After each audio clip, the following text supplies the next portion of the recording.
kasih Tuhan untuk hari Minggu ini.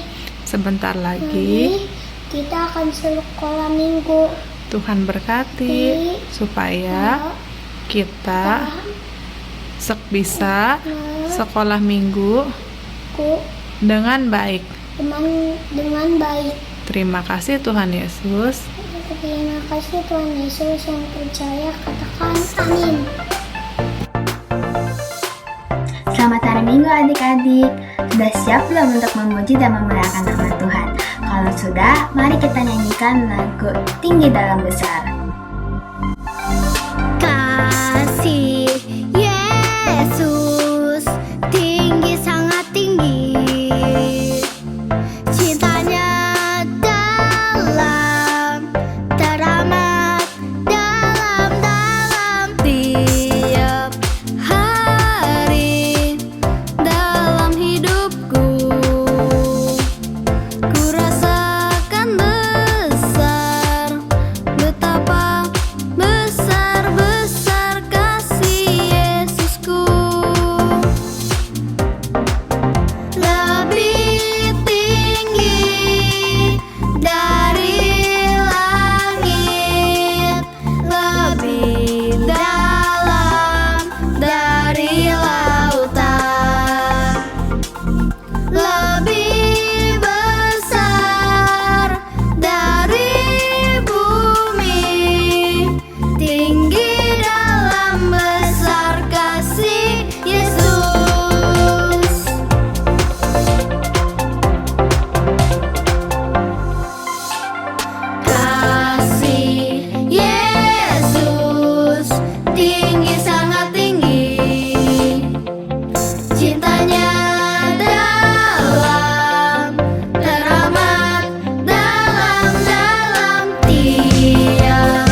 Masih semangat gak nih? Kalau masih semangat, ayo kita nyanyi lagu Ku Mau Jadi Terang.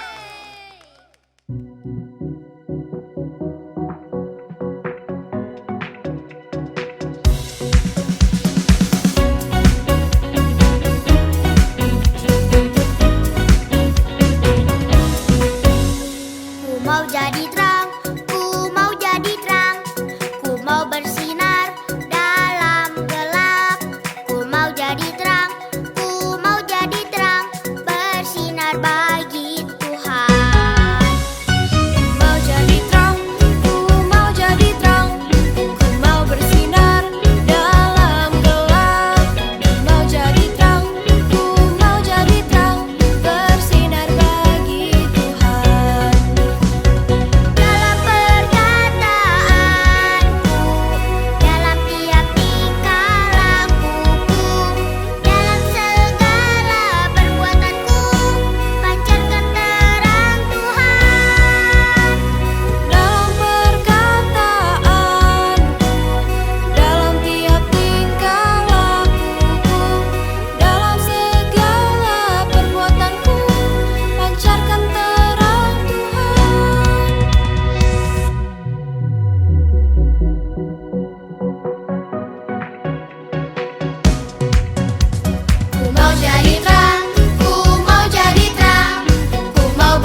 Yesus, terima kasih untuk hari ini. Sebentar kami ingin mendengarkan firman Tuhan.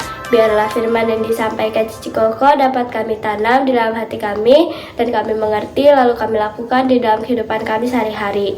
Tuhan berkati supaya kami tidak main-main saat mendengarkan firman Tuhan dan kami dapat fokus mendengarkan firman Tuhan. Terima kasih Tuhan Yesus, kami sudah berdoa dan mengucap syukur. Haleluya, amin. Shalom adik-adik Life Kids. Di ibadah online kita hari ini, Cici Delina punya cerita firman Tuhan yang akan dibagikan untuk kita semua, yaitu tentang sesama manusia yang baik. Diambil dari Lukas 10 ayat 25 sampai 37. Suatu hari seorang ahli Taurat bertanya kepada Yesus, "Guru, apa yang harus aku perbuat untuk memperoleh hidup yang kekal?" Jawab Yesus, "Apa yang kamu baca dalam hukum Taurat? Apa yang tertulis di sana?" Jawab ahli Taurat itu, "Kasihilah Tuhan Allahmu dengan segenap hatimu, dan dengan segenap jiwamu, dan dengan segenap kekuatanmu, dan dengan segenap akal budimu. Dan kasihilah samamu manusia seperti dirimu sendiri." Jawab Yesus kepadanya, "Jawabmu itu benar, perbuatlah demikian." Tetapi untuk membenarkan dirinya, ahli Taurat itu pun bertanya lagi, "Siapakah sesamaku manusia?" Untuk menjawab pertanyaan itu, Tuhan Yesus pun menceritakan satu cerita perumpamaan. Ada seorang yang melakukan perjalanan dari kota Yerusalem menuju kota Yeriko. Dalam perjalanannya, ia bertemu beberapa orang perampok yang memukulnya dan mengambil semua harta miliknya. Setelah itu pun adik-adik, perampok-perampok itu meninggalkan dia begitu saja dalam keadaan terluka. Dalam keadaan tubuh yang terluka parah, dia mengharapkan ada seorang yang datang untuk menolongnya.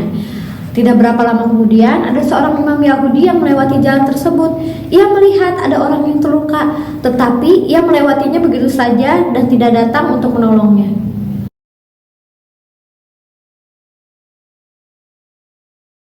Beberapa saat kemudian, ada seorang Lewi lewat dan melihat ada yang terluka. Tapi ia juga memutuskan untuk tidak menolong orang itu.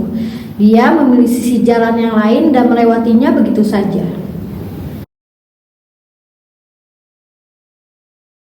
Lalu datang seorang Samaria yang dalam perjalanan ke tempat itu. Melihat yang terluka, tergeraklah hatinya oleh belas kasihan. Ia turun dari keledainya dan membalut luka orang itu.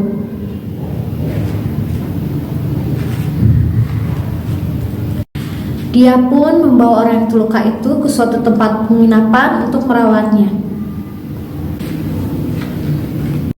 Orang Samaria itu memberikan uang 2 dinar kepada pemilik penginapan dan berpesan, "Rawatlah dia, dan jika uang ini kurang, aku akan menggantinya saat aku kembali."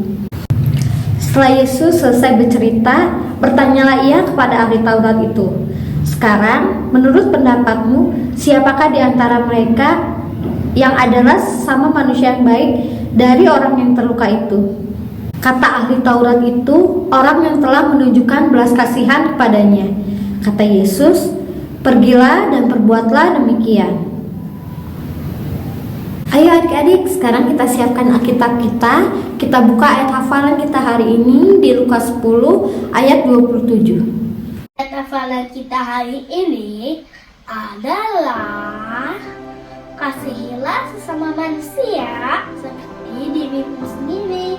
Lukas 10 ayat 27. Kita ulangi sekali lagi ya teman-teman. Kasihilah sesama manusia seperti dirimu sendiri. Lukas 10 ayat 27. Dihafalkan dan dilakukannya. Bye-bye semuanya.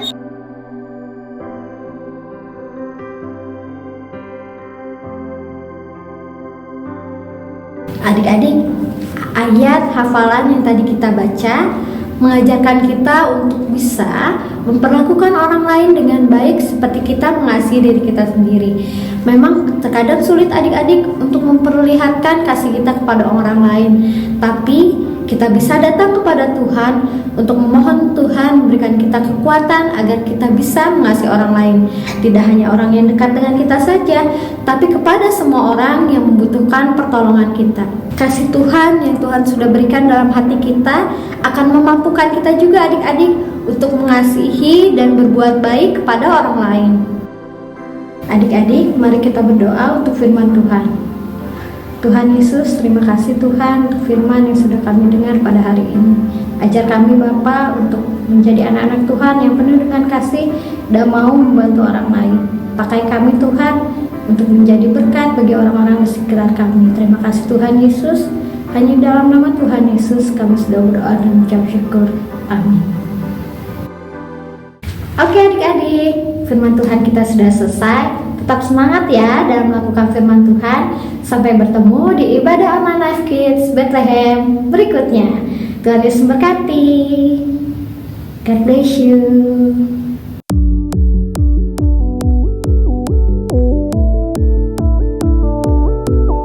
Jumpa lagi di Kids News. Hari ini aku mau ingetin teman-teman untuk memberikan persembahan di kotak atau amplop yang ada di rumah kalian masing-masing ya. Atau juga dapat menggunakan QR code dengan bantuan mama dan papa. Ini adalah nomor telepon Life Kids yang dapat teman-teman hubungi untuk memberikan kesaksian atau minta didoakan. Dan jangan lupa untuk follow Instagram dan Facebook Life Kids ya. Serta subscribe YouTube channel Life Kids. Bagi mama papa yang belum bergabung di grup Life Kids, yuk segera menghubungi Life Kids. Dan aku mengajak teman-teman untuk ibadah bareng onsite di gereja kalau keadaan kalian sehat ya. Sekian dari Kids News hari ini. God bless you. Halo adik-adik Life Kids, Cici Koko mengajak adik-adik beribadah Life Kids secara onsite di jam-jam yang ada dan dipastikan adik-adik berkeadaan sehat ya. Ibadah onsite Life Kids selain diadakan di GSC Bethlehem Surya Kencana di jam 8, jam 11, jam 5 sore, juga diadakan di The Central Sentul pada hari Minggu jam 8 pagi dan di C4 Tunas Harapan di hari Sabtu jam 5 sore. Untuk info lebih lanjut, kalian bisa menghubungi nomor Life Kids di bawah ini ya. Sistem transaksi kehadiran adik-adik di ibadah onsite di 3 tempat ini menggunakan kartu AdSense. Jadi, setiap hari ibadah jangan lupa dibawa kartunya dan di-tap di mesin absensi. Dan yang pasti kalian jangan sampai hilang ya adik-adik. Untuk adik-adik yang belum mendapatkan kartu, kalian dapat menghubungi guru kelas masing-masing saat hadir di ibadah onsite. Hadiah kerajinan juga akan dihitung berdasarkan jumlah kehadiran adik-adik di ibadah onsite sesuai data yang masuk di sistem absensi Life Kids. Untuk adik-adik yang belum bisa beribadah Life Kids secara onsite, dapat beribadah secara online di YouTube Life Kids jam 9.30. Untuk adik-adik dan papa mama juga bisa dimohon memperhatikan info-info yang ada di grup WA kelas Life Kids atau media sosial Life Kids agar tidak ketinggalan info seputar kegiatan Life Kids ya. See you adik-adik, bye-bye.